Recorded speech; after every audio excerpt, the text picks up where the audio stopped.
Nhasi tabuda takananga muguta reHarare kunzvimbo yeHighfields kuFiyo.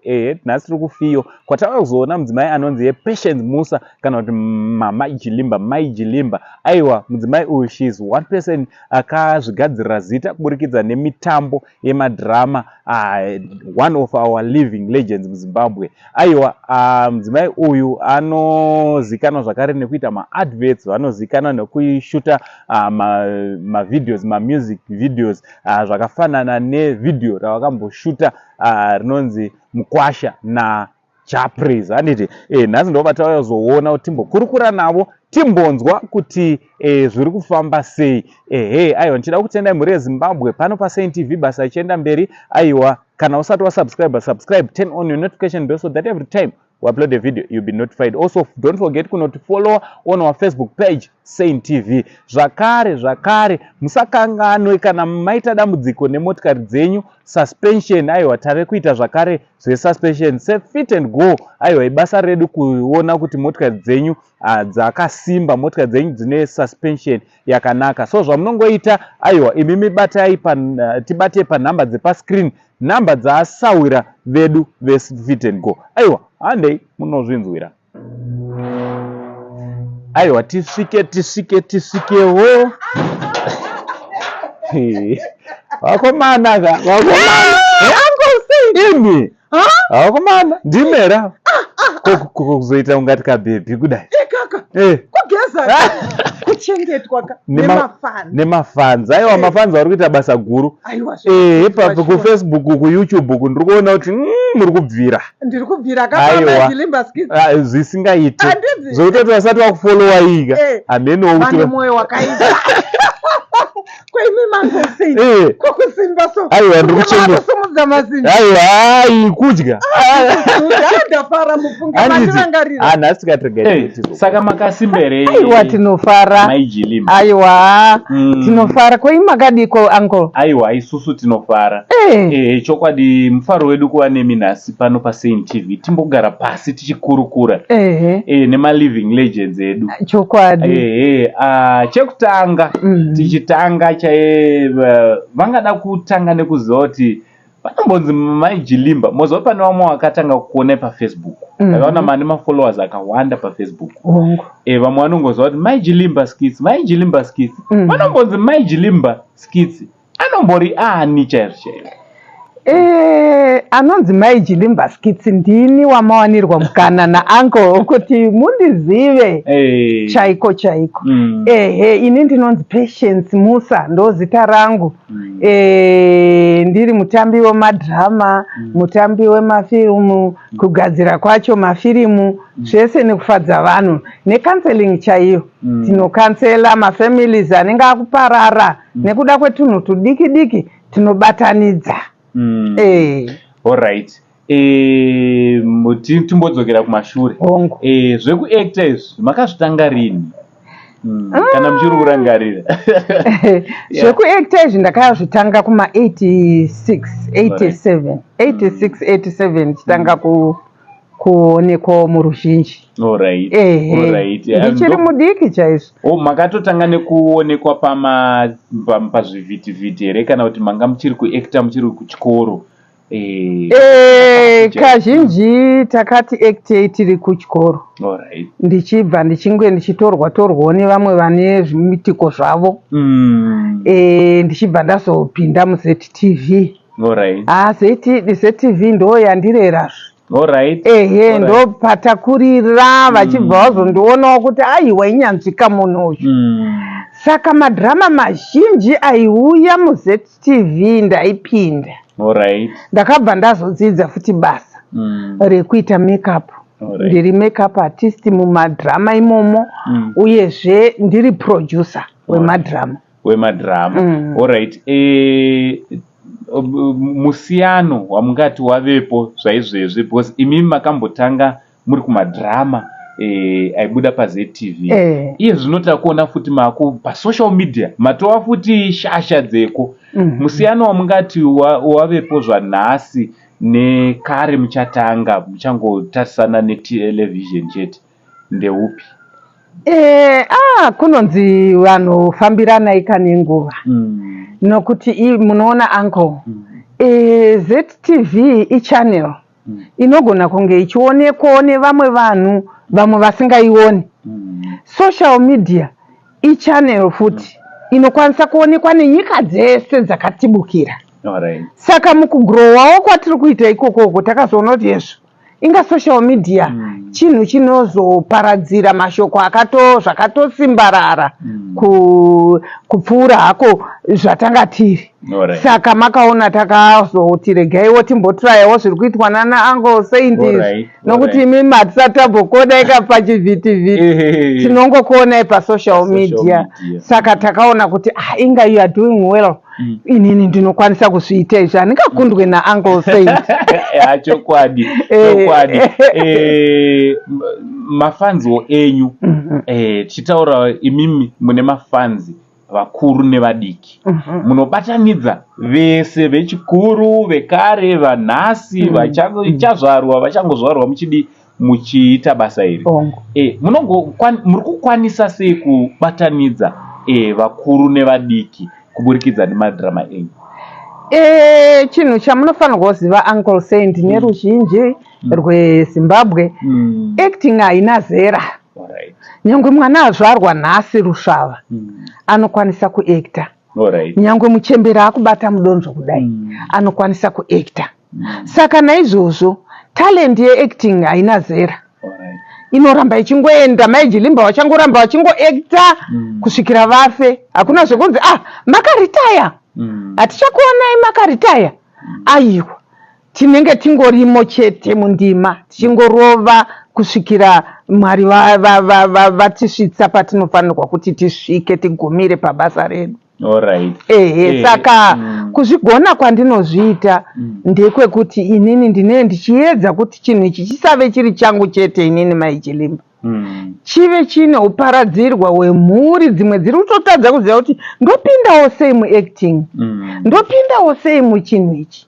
Saka with that mwoyo wangu wakanditaurira kuti ndinofanirwa kukuma vana vanoda zvavo, vanhu vakuru vanoda havo, tichiuya tichiita maskits tichitomhanyisa kuZBC ikoko. Mukatarisa kuZTV munoona maacting edu ikoko, maskits anenge ariko, vanoagamuchira nemufaro vachiappreciatawo kuti ibasa rakanaka ratiri kuita. Kazhinji mukazoona taakuisa kusocial media tinetenge tatovhetwa neZBC kuti chinhu ichi chakakodzera here kuonekwa neruzhinji nevana namai nemukwasha. Nokuti kune mamwe madramas asingakwanise kuti aonekwe nevabereki vari pane vana anonyadzisa. Isusu handiko kubasa kwedu Uncle. Isusu tinoita zvinhu zvekudzidzisa nekufadza ruzhinji. Tichimbodzokera mumashure, muchiri kurangarira mutambo wakaplaya paZTV muchiri kurangarira kuti pepe ndakapinda so, uye makakwana sei kuti munge muri munopindawo pamutambo iwowo? Mutambo wekuZBC kazhinji munoitwa maauditions. Kana uchienda kumutambo wokuti muri kutamba mutambo kune bhuku rinonyorwa, ngatimboti Aaron Chiundura Mwoyo anyora bhuku rake, kana kuti Itai Kakuwe anyora bhuku rake, handiti bhuku iroro tinoenda kuno anonzi maauditions. Maauditions iwayo ndo anokupa role yako, director anongokutarisa so otokuona kuti apa pakafita Uncle Saint, wopiwa script rakafita iroro. Kana iwo kanzi chipinda mukarekta yescript iroro unzwisise upfeke script iroro, ukagona kuripfeka ukagona kupinda muaction yepart yaone uchiacta, unoenda unobva watora part wakutotanga kuactira vanhu. So ndo mapindiro amakaita. Saimimi pamakatanga kuacta mai muchinzani vekutanga pamutambo wenyu wekutanga kana mitambo yekutanga muchirurangarira kuti mainzani yawandisa kamitambo yachona? Yawandisa. Fanika yekumasure iyi munoziva kuti tautokanganwa. Pane mumwe mutambo wanenge wainzi mafuro manyoro kare kare. mafuro manyoro inini ndakaa ndiri mudzimai uya anopengera vanhu vanoparadza dzimba vaya. Ehe. Saka munyori wakanga ari webhuku iroro anga ari Aron Chiundura Mwoyo. Ehe. Raidirectwa kana ndisingakanganise namusasa naDorothy Chidzao. Ehe. Saka it was hameno kuti kumakore api iwayo. Pane nguva ndautarisa kuti kubva pamafuro manyoro ka I still remember ndatichiri mudiki chaizvo atichiri mudiki muri kuona kuti kudii tikada kutarisa kubva ipapo mairamba muchingowapiya pamadhirama ese infact akawanda aiuya maibva mapinda angave mitambo chaiyo chaiyo mafilmu aiuya futi zvakare tichipinda so muchinokwanisa kuverenga kuti mingani here mitambo yachona for now mitambo iyo it's more than 200 takaita madirectors akawanda vana Chidhuza vana Musasa vana Dorothy Chidzao vakawanda vana Shoko vakawandisa so kuti madirectors andashanda nawo so far nemitambo yandaacta tikaitaura ndozokunyepera because it's more than 300 handiti hamutiwo here dzimwe nguva muri kufamba inyu mudhorobha kana kuti muri papi pamunee muri munhu okudaidzai nezita reumwe mutambo kana kuti wekuma-90 chakuti kana 80s hamutovhunduki here kutoti ndinotomudedza munhu iye ndoti iwe uri kundirangaridza dhirama iri. Remember paine imwe feni yakatonditi yakandidedza nerimwe zita so rakare anzi mai haniko ndikati iwe dhirama iroro uchiri kurirangarira ndikanzi Mai Jilimba hamutombobuda mwoyo mangu because of that drama. Saka ndinoona kuti nyangwe izvozvi madhirama atiri kuita vana vadiki chaivo kana panzvimbo yandinoshandira vana vanotodhiraivhwa kutouya kutoti handei takanzwa kuti Mai Jilimba vanowanika pakati mumbonono Mai Jilimba ndotoitwawo mainterviews netuvana chichiitwe chikoro chaitwa. Saka I feel so kutenda Mwari. Aiwa zvinofadza. Ndichida kubvunza zvakare papo, how does it feel to be a celebrity? Kuti pese pamafamba remember takambova pane umwe muchato muri ndimai va-MC in fact maitova center of attraction ipapo. Mune muchinzwawo sei mumwoyo menyu vanhu vese nekukudai kwavanokuitai? Ndinonzwa kutenda Mwari zvakanyanya nokuti kudiwa nevanhu haisi wishi yako, iwishi yaMwari. Saka inini kazhinji kana dai ndichienda pamutambo ndotenda Mwari. Kana ndikandapedza mutambo ndinotenda Mwari. Kana ndikasangana nevanhu vanondipa mabasa ndinotenda Mwari. Nokuti ndo zviri kuita kuti zita rangu rirambe richingotaurwa. Hakusi kugona kwangu, inyasha. Ende inini I feel so happy nokuti chinhu chandakapiwa chipo chaMwari chavakandipa ivo pachavo. Saka kana dai vanhu vakandidedza vachiti zvakati kana kuti chichi I feel kufara because ndaburitsa character yekupenga. Vabva vati amai vane utsinye. Ndikuda utsinye. Handitsamwe kuti wanditi ndine utsinye. Achitoreva character. Ndakaburitsa character yeutsinye ndikaigona. Saka I feel so great kuti wataura zvandakakunda kuita. Alright, hanzi amai Hazuka. Amai Hazuka of Zimbabwe. Ipapo amai Hazuka yakatombonetsa zveshuwa kuti amai Hazuka. Alright, iye zvino ndeupi mutambo uri karende wamuri kuplaya bit pamasocial media platforms yenyu kana kuZTV? Iye zvinezvi we are planning for a drama series rine 13 episode. Alright. Hatisati taakutaura zita raro because tichiri kurikurunga. Then tine maskits atiri kuita maskitsi atiri kuita ane dzidziso zvatinonhonga mudzimba matinogara nevanhu ndo zvatiri kuekta pamaskitsi andinawo. Mukatarisa paZTV munoona maskitsi iwayo as I said before. Mukatarisa pasocial media pa Mai Jilimba skits pangava kufacebook page kana kuYouTube page munoona utapitapi hwakanyanya hwemaskits. Kana mukazongotarisa kana iri quality kana iri acting irimo munotoona kuti yakasiyana nevanhu vasati vambodzidza acting chaizvo vari kungopinda musocial media. Anditi pakuekta kwamaita ndoiziva kuti munofarira. Ai ndakamboita rombo rakanaka rekumbopindawo muskit tikatomboekta tese. Munofarira munhu wese. Even pakuekta nemika, it's something ndikutaura from experience chiri so exciting. Unotonzwa kuti magetsi kuti ndiri kuekta naMai Jilimba and munoaccommodata vanhu vese biti munhu atanga kusvika musiwo kana kuti maseniors. Ndeupi mutambo wamuchiri kurangarira wamunoti mutambo uyoyo wandakamboekta wakandiitira zvakanaka, uye ndevapi vatambi vamakamboekta nawo? Ndoiziva kuti munofarira vese but wamunoti ava ndikarangarira mutambo watakamboita nawo zvinondiitira zvakanaka? Kuri kusocial media here kana kuti kwese?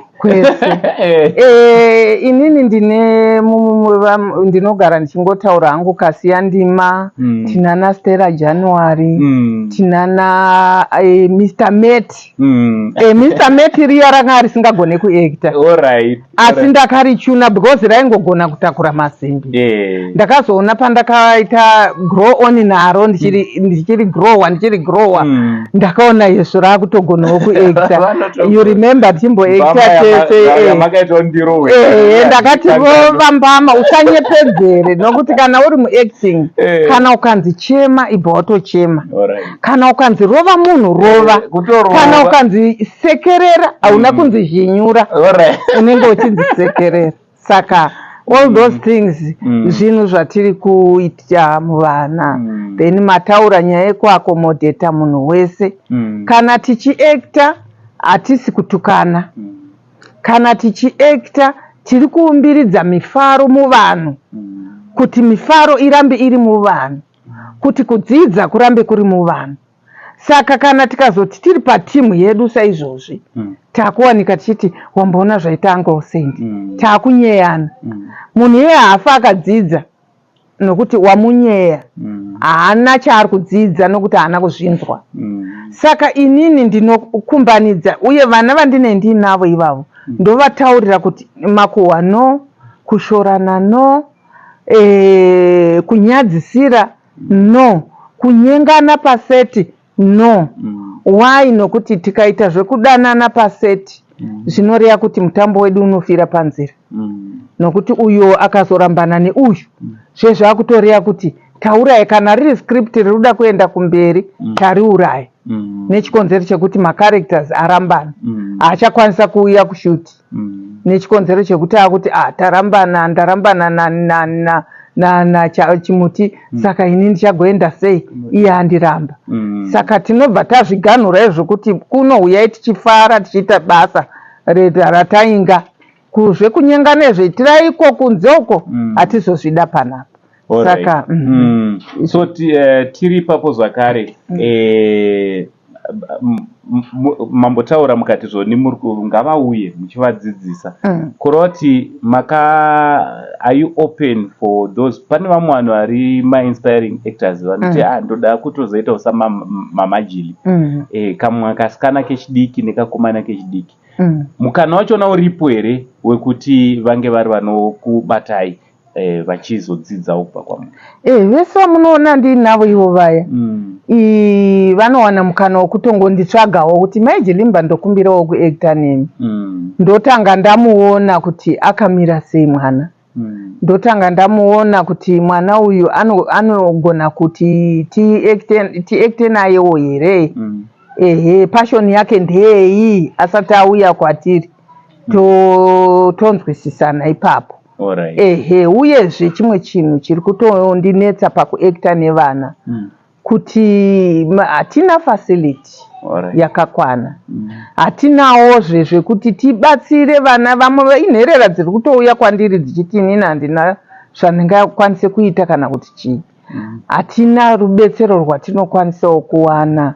Saka tichiti kana tagurumawo vana imomo, kana vane macompanies havari kungotipa mari chete, ngavatipe basa rekuadvertisa macompanies avo, rekuadvertisa maproject avo, maproducts avo. Tikakunda kuita izvozvo vakanhongomu vana vandendinavo ivavo kuti tidedzereiwo Uncle Saint naMai Jilimba vauye vatiadvertisire this product.